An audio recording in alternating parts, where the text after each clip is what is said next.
সম্প্রতি ঘটে যাওয়া নোয়াখালীর সোনাইমুড়ীতে জোড়া খুনের মূল ঘটনার উদ্ঘাটন করল সিআইডি এবং আনুষ্ঠানিকভাবে এই ঘটনার একটি প্রতিবেদন প্রকাশ করেছে সিআইডি।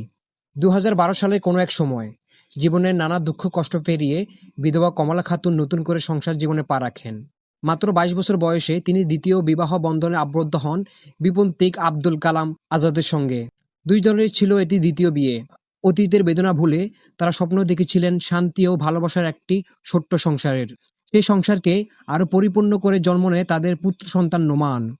অন্যদিকে আবুল কালাম আজাদের প্রথম পক্ষের সংসারে ছিল ৫ ছেলে, যাদের মধ্যে ৩ জন এখনো জীবিত। সময়ের সাথে সাথে বড় হতে থাকে পরিবারটি। সৎ সন্তান, তাদের স্ত্রী সন্তান এবং নিজের সন্তানকে নিয়ে কমলা খাতুন ধীরে ধীরে একটি বড় পরিবারের কেন্দ্রবিন্দু হয়ে ওঠেন। প্রায় ৭-৮ বছর আগে আবুল কালাম আজাদের মৃত্যু হলে সংসারের দায়িত্ব আরও বেড়ে যায়। কিন্তু স্বামীর মৃত্যুর পরও কমলা খাতুন তার একমাত্র ছেলে নোমান এবং সৎ সন্তানদেরকে সঙ্গে নিয়ে একই বাড়িতে শান্তিপূর্ণভাবেই বসবাস করে আসছিলেন। বাহ্যিকভাবে সবকিছু স্বাভাবিক মনে হতো, কিন্তু হঠাৎ করে বদলে যায় সবকিছু। ২০২৪ সালের ১০ মার্চ ভিকটিমের সৎ ছেলে জিয়াউর রহমান সাগর নোয়াখালীর সোনাইমুড়ী থানায় একটি সাধারণ ডায়েরি অর্থাৎ জিডি করেন। জিডিতে উল্লেখ করা হয় ৯ মার্চ থেকে তাদের সৎ মা নিখোঁজ রয়েছেন এবং মোবাইল ফোনেও তার সঙ্গে যোগাযোগ করা যাচ্ছে না। এই খবর পেয়ে উদ্বিগ্ন হয়ে ছুটে আসেন কমলা খাতুনের ছোট বোন রহিমা খাতুন। তিনি এসে সৎ ছেলে জিয়াউর রহমান সাগর এবং সাইফুল ইসলাম রাজুকে তার বোন সম্পর্কে জিজ্ঞাসা করলে তারা কমলা খাতুনকে খুঁজে পাচ্ছেন না বলে জানান। তারা রহিমা বেগমকে বিভিন্ন আত্মীয় স্বজনের বাড়িতে খোঁজ নেওয়ার পরামর্শ দিয়ে এই বিষয়ে থানায় জিডি করা হয়েছে বলে জানান। কিন্তু রহিমা বেগম তাদের কথা পুরোপুরি আশ্বস্ত হতে পারেননি। তার মনে জন্ম নেয় গভীর সন্দেহ। বোনের হঠাৎ নিখোঁজ হওয়ার ঘটনায় তিনি কোনো স্বাভাবিকতা খুঁজে পাননি। অবশেষে তিনি নিজেই বাদী হয়ে ১৪ মার্চ ২০২৪ তারিখে নোয়াখালী নারী ও শিশু নির্যাতন দমন ট্রাইব্যুনাল ২-এ একটি পিটিশন মামলা দায়ের করেন। সেখানে ১ নম্বর আসামি সাগর, যার বয়স ৩৫ বছর, ২ নম্বর আসামি রাজু, যার বয়স ৩০ বছর, ৩ নম্বর আসামি শ্যামলী, যার বয়স ৪৫ বছর ও ৪ নম্বর আসামি কাজল, যার বয়স ৩৮ বছর, এই নামে ৪ জনকে সন্দেহভাজন বিবাদী করা হয়। ঘটনার গুরুত্ব বিবেচনায় বিজ্ঞ আদালত প্রথমে জেলা গোয়েন্দা শাখা ডিবি নোয়াখালীকে অনুসন্ধানের নির্দেশ দেয়। পরে আরও গভীর অনুসন্ধানের জন্য মামলাটি সিআইডি নোয়াখালীকে হস্তান্তর করা হয়। এরপর শুরু হয় সন্তানসহ এক নিখোঁজ নারীর রহস্য উদ্ঘাটনের দীর্ঘ অনুসন্ধান। প্রায় ৩ মাস ধরে নানা অনুসন্ধান, তথ্য সংগ্রহ ও সন্দেহভাজনদের গতিবিধি পর্যবেক্ষণের পর অবশেষে ২০২৪ সালের ৪ জুন সিআইডির অনুসন্ধানকারী কর্মকর্তার আবেদনের প্রেক্ষিতে বিজ্ঞ আদালত সোনাইমুড়ী থানায় একটি নিয়মিত মামলা রুজু করার নির্দেশ দেন এবং তদন্তভার দেওয়া হয় সিআইডিকে। এরপর আনুষ্ঠানিকভাবে শুরু হয় অপহরণ মামলা তদন্ত কার্যক্রম। তদন্তের প্রাথমিক পর্যায়ে সিআইডি গুরুত্বপূর্ণ কিছু তথ্য উদ্ঘাটন করতে সক্ষম হয়। জানা যায়, মৃত্যুর আগে আবুল কালাম আজাদ তার দ্বিতীয় স্ত্রী কমলা খাতুন এবং তাদের একমাত্র শিশু সন্তান নোমানের নামে বসতবাড়ি সহ সংলগ্ন প্রায় ৩০% জমি লিখে দিয়েছিলেন, বর্তমানে বাজার মূল্যে যার মূল্য প্রায় ১ কোটি টাকা। এই সম্পত্তিকে কেন্দ্র করে দীর্ঘদিন ধরে প্রথম সংসারের সন্তানদের সঙ্গে বিরোধ চলে আসছিল। বিশেষ করে এজাহারভুক্ত অভিযুক্ত জিয়াউর রহমান ওরফে সাগর বিদেশ থেকে দেশে ফিরে সম্পত্তি নিজেদের নামে ফিরিয়ে দেওয়ার জন্য কমলা খাতুনের উপর চাপ সৃষ্টি করতে থাকে। শুধু তাই নয়, পরবর্তীতে একটি জমি বিক্রির অর্থের ভাগবাটোয়ারা নিয়েও সৎ মা ও সৎ সন্তানদের মধ্যে তীব্র বিরোধ দেখা দেয়। তদন্তে আরও উঠে আসে ২০২৪ সালের ২৫শে ফেব্রুয়ারি রাতে অভিযুক্তরা কমলা খাতুন ও তার শিশু ছেলে নোমানকে মারধর করে এবং প্রাণনাশের হুমকি দেয়। সেই ঘটনার পর থেকেই মা ও ছেলেকে আর কোথাও খুঁজে পাওয়া যাচ্ছিল না।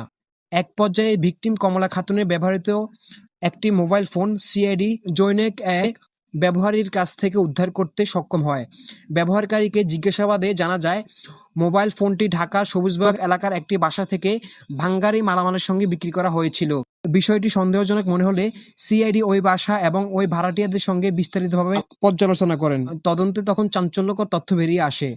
সিআইডি জানতে পারে, মামলার এজাহারভুক্ত আসামি সাইফুল ইসলাম রাজু একসময় ওই বাড়িতেই ভাড়াটিয়া হিসেবে বসবাস করতেন। এরপর দীর্ঘ তদন্ত ও তথ্য প্রযুক্তি সহায়তায় অবশেষে তদন্তে গুরুত্বপূর্ণ অগ্রগতি আসে।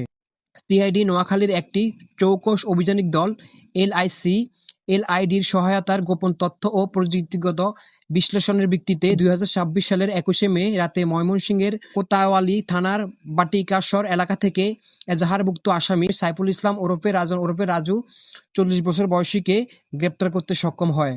গ্রেপ্তারের পর তার দেওয়া তথ্যের ভিত্তিতে পরদিন 22 মে সোনাইমুড়ি 0 পয়েন্ট এলাকা থেকে আরেক এজাহারভুক্ত আসামি জিয়াউর রহমান ওরফে সাগর 45 বছর বয়সী এবং তদন্তে উঠে আসা সহযোগী অভিযুক্ত আশিকুর রহমান টিপু যার বয়স 32কে গ্রেপ্তার করা হয়। পরবর্তীতে আদালতের অনুমতিতে 3 দিনের রিমান্ডে এনে তাদের ব্যাপক জিজ্ঞাসাবাদ করা হলে ধীরে ধীরে বেরিয়ে আসে এক ভয়াবহ ও শিউরে ওঠার মতো হত্যাকাণ্ডের বর্ণনা।